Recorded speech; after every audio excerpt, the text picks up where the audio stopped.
some of my classmates' parents would ask my mom, like, wait, your husband is a cellist and he can make a living doing that? And these were the questions that we would get, because both my parents are musicians, classical musicians, and that's sort of how I got into this whole thing. Anything that I can do to leave the theater community in sort of a better place than how I arrived in it is the legacy that I want to leave. I don't want to have children myself, but this is like education and getting Black people, Asian people, anybody who's never really been represented well in this industry to come into this industry. Right. That's what I want to leave. And that's what Black Theater United is trying to do.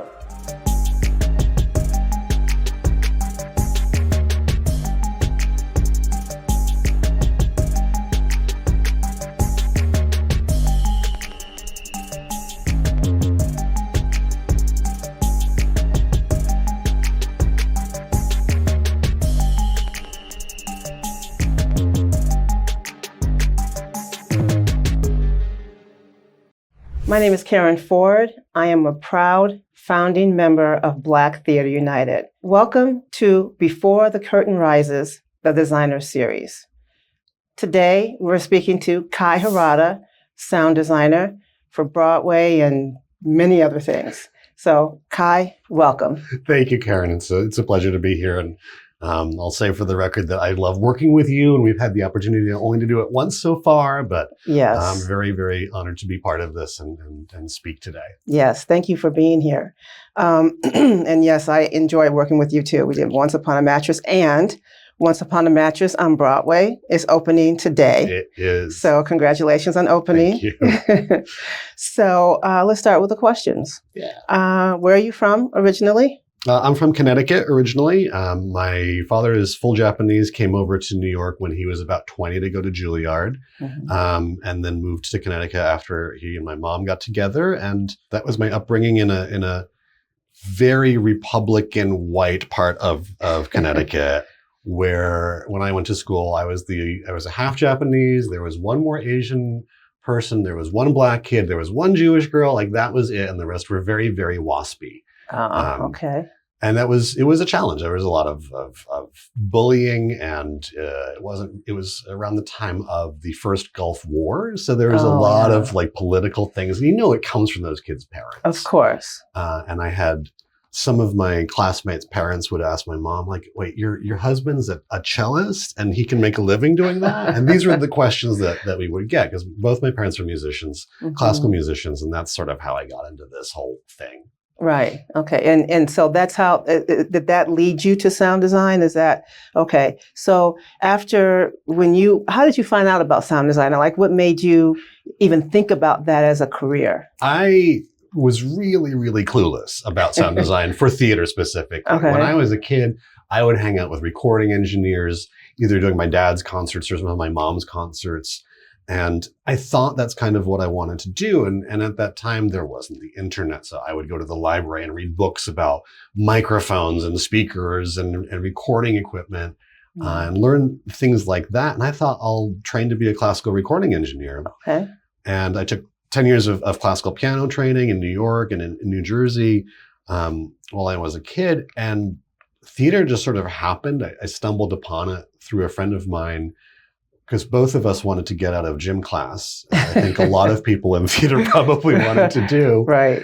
And he said, come and hang some lights. And I didn't even know really what that meant, but I thought, oh, this is kind of cool. And this is like 7th or 8th grade. And then I was like, oh, you could do sound things and put mics on people and do live sound, which is a little bit more fun than sitting in a recording studio. But I didn't really have that much formal training. It was all from books. There's that Yamaha sound reinforcement handbook. I have that book. Yeah, I still have it. And then I did the same thing in high school and into college, and ended college sort of early. I left a couple of years after I started. And by that point, I knew there were sound companies that supplied equipment to Broadway markets. But growing up in the generation that I did with classical musician parents, we did not go see theater. We didn't see Broadway. Musicals were like that thing that happens that we don't talk about. Okay. Sort of like, opera's dumb stepchild. Right. So I didn't see my first musical until high school on a field trip to see Les Mis. Okay. And I remember walking downstairs and seeing a big Cadillac. I didn't know it was a Cadillac at the time, big old mixing console and Old analog mixing console. Yeah. But also remembering that it sounded really good from the front of the mezz. Mm-hmm. I do think most of my classmates had like gone off to some bar or something like that. But I stayed and watched the whole originally like 3-hour long. 3.5 hours. Yeah, it was long. Oh my goodness, yes. But it still didn't click that was a career path that I could take. And I just went to college and I started doing more sound work and other theater work. And I'd stage managed and I built some sets. Mm-hmm. And when I did very poorly academically, my dean said, well, you have to leave for a bit because you failed a bunch of classes. Oh, no. Because I was just doing theater outside of class. Right. And he said, what do you want to do? And I said, I want to work. And he said, go work. You know, when you're ready to come back to school, you can come back to school. Mm-hmm. So I got in touch with some friends that I had made who worked at Sound Associates. And I said, can I have a summer job? Mm-hmm. And I would just haul speakers and bundle cable and dumpster dive and look through paperwork of other designers and what they were doing. And sort of saying, oh, this sort of makes sense. Oh, this is a thing that people do. And it started to click around then. And shortly thereafter, I was working on an off-Broadway show, and then I got a call to get in touch with Tony Miola, the renowned sound designer, and I started working for him at the tender age of 19. Wow. Not knowing what the hell I was doing. I know the feeling. And Sound Associates is one of the major sound houses in the city. And I also worked with Tony Miola as a mixer, so I understand. And Tony is amazing, although I think he's retired now. He's pretty much retired, yeah. Yeah, but so now when you started working with Tony, that really kind of pushed you to being. You knew at that point you wanted to be a designer after being an associate. But I knew it was going to be the long game, and those first couple of years were really tough, just because. Like any relationship, whether it's personal or professional, we're still trying to figure out each other. And I'm trying to figure out what I don't know and what I need to learn. But Tony had a lot of really good people working for him, like Jordan and people who would help me and sort of guide me along and give me advice. So I stuck with it. And it took a while, I think, to say, you know what, I want to try my hand at designing too. Okay. Probably a good 4 or 5 years. And at that point I was getting like an off Broadway show every once in a while, or designing a play, which is something that I don't traditionally do anymore because I think there are people who are way better at it than I am. And eventually ran into a general manager on the subway who was like, hey, I got this kids show coming up that's going out. Do you want to sound design? I said, yes. Okay. And that was around the same time that I was also being the associate for Wicked for Tony. And that being able to do that show over and over and over again in so many different locations, countries, languages, I learned so much. And I'm eternally grateful for all that. Yeah. I picked up from that. And I think it's made me a better designer. Oh, fantastic. You're talking about designing and of course you and I work together. I'm a mixer. So sometimes designers start out as mixers before going into design. Right. So I can speak from that perspective. When I work, and I work with several different designers, and you all work differently. But as a mixer, it's my responsibility to take what you come up with, how you set up a system, a sound system, how you place your speakers, how you figure out what speakers are needed to be used for that particular production. So your job is to create the drawings. Your associate then, and this is where we come in, you have we all have a team. Yeah. So your associate comes in, does the drawings, unless you do them. I don't know. We split it up. Yeah. But you do the drawings for all of the amp racks and all the gear that needs to be put in racks and taken from the sound shop to the theater. So once you do your design, it is up to me as the mixer then to take that blank slate that you have created, a nice clean blank slate after you have balanced the sound of the house, for me to then go in and mix and be able to then make any adjustments that I need from my position in the show. And then when we're in rehearsals, you make adjustments while we're in tech, and I'm frantically trying to make pickups. When I say pickups, I mean bring the faders up and down in time with all the actors, because each person has their own microphone. So explain a little bit like your the steps that you take from the time that you know you're going to do a show up until opening. I think the first thing is, read the script, talk to the director. But in contrast to other design disciplines, I think what I do is what sound designers do is more venue specific and orchestration specific than it is show specific.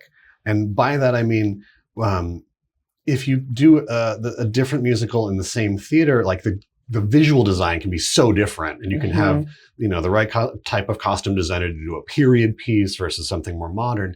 But for a sound designer, sometimes it's really about where to put the speakers so that the audience has the best possible sonic experience.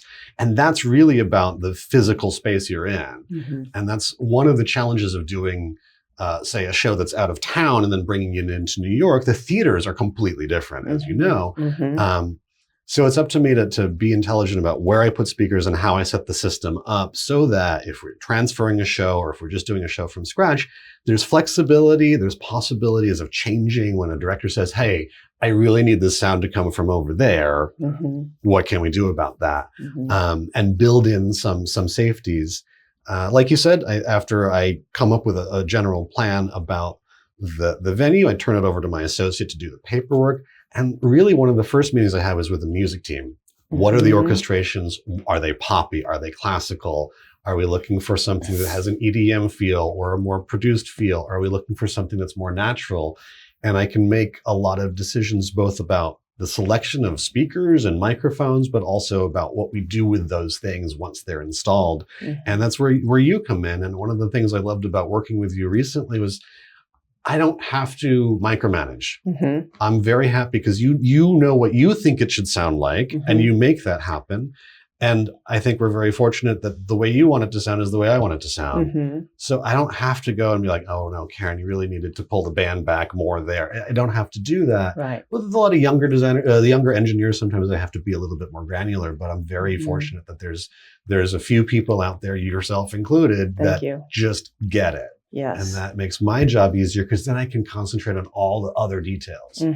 Exactly. I know you said Tony Miola really helped you out. So do you consider him your mentor or? Absolutely. He's definitely like probably the biggest mentor that I have because, there's so many different paths to get into sound design. Like you said, like some people start off as mixers and do a lot more mixing and then go to becoming a sound designer. I did the associate route and was fortunate enough to work with Tony very consistently for 10 to 12 years and culminating in Wicked.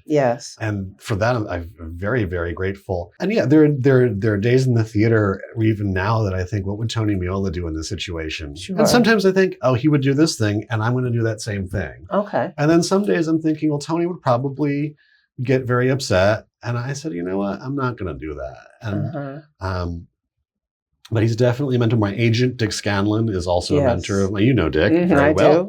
Sure do. Like my parents are in their way mentors because they were very supportive of me. I think they freaked out a lot when I got kicked out of college, but when I actually did find the path that made me an associate and working in this business, they understood. They don't understand all of the things that we do, but because they're musicians, they understand it's a passion. It's an art form that I really can't see not doing. Okay. You say you most of your designs are musicals. Do you believe that being a musician helped you with all of that? I absolutely 100%. Okay. I can't tell you how or why, but I think being able to speak a musical language with a music team is one of the very important things. And also just knowing what things are supposed to sound like. And I know that sounds weird, but I had this conversation recently where if you don't know what an orchestra sounds like, how are you going to make an orchestra that you're designing with sound correct? Exactly. And maybe it was you actually that we had this conversation. Yes. I remember. Yes, we did talk about this. Yeah.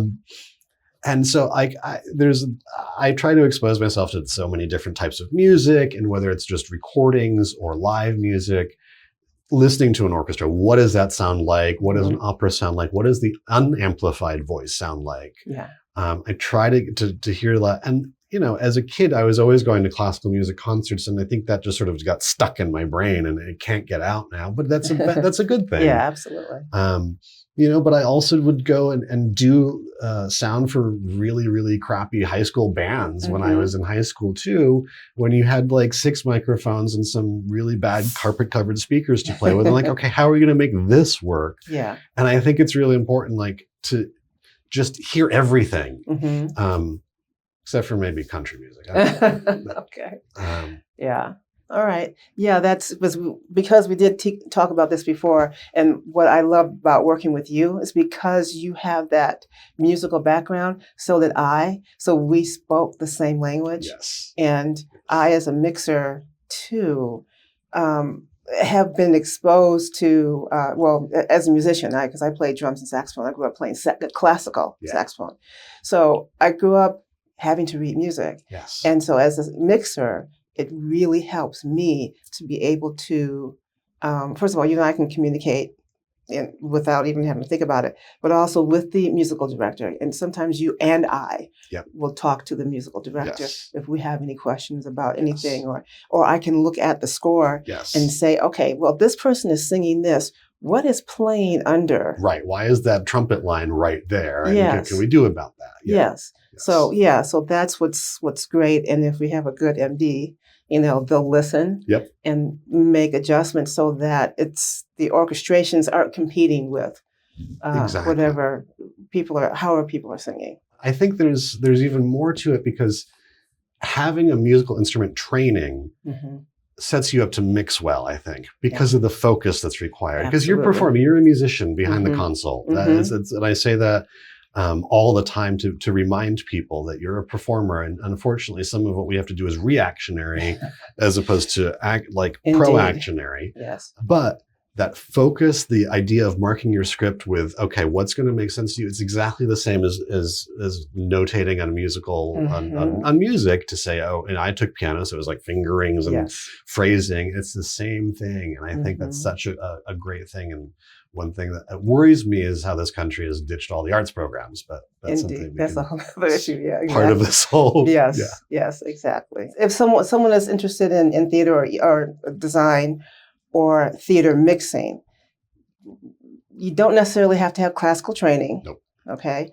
But you do, in my opinion, you have to pay attention musically to everything that's happening. And if you don't know something, if you're not used to listening to orchestrations or orchestras, go and listen. But as a person of color who does not have that experience, what kind of information or can you give about, or advice can you give to somebody about different types of music? I mean, I think we're in an age where it is so easy to find so many different things, almost too many things on the internet. Nothing is curated the way it was when I was growing up. But I think there's a lot of ways of just finding something on YouTube and listening to it, whether it's experimental music, whether it's something you really, really like or really don't like. Like, I don't particularly care for jazz, but every once in a while I listen to it to remind myself what it's supposed to sound like. And just even experiencing the city has so much, noise, but you can find someone playing on the sidewalk. What does that sound like? What does someone playing drums in the Times Square subway station sound like? And how can you use that as music? And I feel like part of this is, it's not constrained to a classical background or anything like that. It doesn't have to be. I think it's useful because it's all connected in a way. One of the bands I like is 9 Inch Nails. I'm actually wearing one of their shirts today. And the idea that you could take noise, like the sound of like a garbage can getting dragged down the street, and turn it into something that resembles music, I think is really cool. And I think that's an extreme example, but I think there's sort of music all around us. There's rhythm all around us. And I think just listening and opening your ears and not always having the AirPods in and cranked up to 11, but sort of experiencing the world is part of it. Does that make sense? Does that answer the question? Totally. I mean, and there are some young Black artists who, they listen to what's the most popular music today, but if they would also expand and learn some history of people like Jimmy Jam and Terry Lewis. They wrote a lot of pop tunes. They're in the R&B world, but they pulled their art from classical music. Mm-hmm. And that's one thing that I feel young Black artists, anyone who's interested in doing sound or even music, do a little bit of research and learn and understand that all music it came from a certain base. Yes. And understand where that came from. And you don't have to like it, but it goes from classical music, it goes to sort of more contemporary music, goes to, disco, like all of the things that I listen to get the musical theater songs out of my head at night. Yes. All stem from that era. Yeah. It's turned into like more electronic and new wavy, but it comes from Germans, it comes from people in the Bronx, it comes from so much of that. And it's really cool to go back and listen to this. Yeah. And I would try to remember some names of some books that I've read, but I can't remember. But there's some good books out there that go through this like genealogy of music and where things that are popular now came from. Yeah, indeed. So now as a designer, sound designer, how, I'm just curious as to how racially, if you had any issues because you're half Asian American, did you have any people making any assumptions about your work? I haven't. And I think part of that is because I do sound design. I think it might be different if I did a visual medium as a designer. Okay. I'm a very Caucasian passing Asian American, and I feel for some of my peers, and because I haven't had some of the struggles that they have, but I feel like it is my responsibility to help further them and foster and defend them. When a certain president was elected in 2016, the first thought I had was maybe I have to buy a gun, not for me, but to defend everybody I care about. There you go. That's unfortunate that you had to have that thought process, but that's interesting because I think I've been asked too as a mixer, what I've gone through as a woman and a Black woman. And I have to say that my colleagues, almost every person in the sound industry that I've worked with has been great. I haven't had any issues. But who I've had issues with is when I'm mixing a show and I'm mixing the exit music, I'm the one standing behind the console, right? Yeah. And if we're still in previews, you will be standing next to me or Scott or John or, Usually white men would walk out and address them and say, oh, the show was great. You did a great job mixing. And, they would always have to turn to me and say, well, she was the one that did it. Yeah. So that's what I get. People in the industry that I work with have been fantastic. Everybody's been wonderful. But it's just interesting how the outside world sees me, as a mixer, because they don't expect that. Right. They don't expect it at all. And then even during the run of the show, people see me back there and they automatically think I'm doing lighting or whatever. But there are some people, like right now I'm mixing The Wiz, and when I did The Color Purple, most people know, especially Black folks, I don't even understand why, but they know that I'm doing sound. Yeah. And they come up and they compliment the sound of the show. But I always have to say, yes, I'm able to mix this show well because I have a great design system.